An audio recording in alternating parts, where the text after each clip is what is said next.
do we have a mic stand by any chance? Is there no? Oh. Or maybe somebody to hold this because I want to do the key. I can be a human mic stand.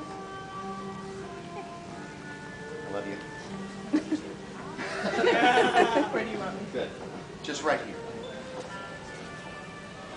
All right. Long ago, in a little village in Japan, there was a young man named Isenboshi. For he was only as big as a finger. Now he went to the capital city one day when he was 10 years old, and everyone teased him at school. And coming to the most important looking house, he knocked upon the door 3 times. And waited for someone to answer. No sooner had he done this than into the door came a dutiful servant.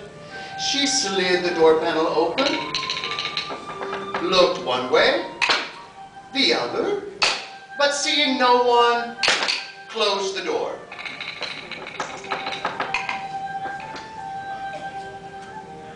Isenboshi again knocked upon the door 3 times. This time the servant slid the door open quickly to see who was playing tricks on her. And Isenboshi cried out in his loudest voice, "Excuse me."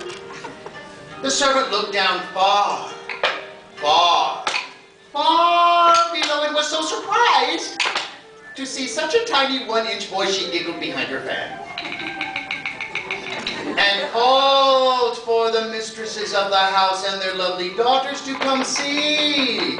Proud women, 3 wealthy women, and their beautiful, young, delicate, well-trained daughters.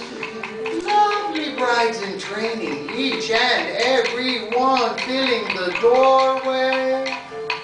And they too looked down far, far, far below and were surprised to see such tiny 1-inch boys. They laughed behind their fans.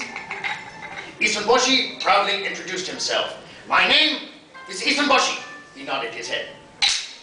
"I have come to study and learn about the world." This made everybody giggle.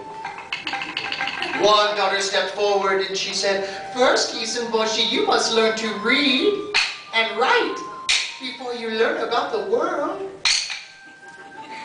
Isenboshi bowed his head slowly, knowing that they were right, and stayed with them for the next 10 years, until they decided to go to Kiyomitsu Temple to worship, inviting Isenboshi to accompany them. But they were surprised once they reached the grounds, facing out toward the audience hall.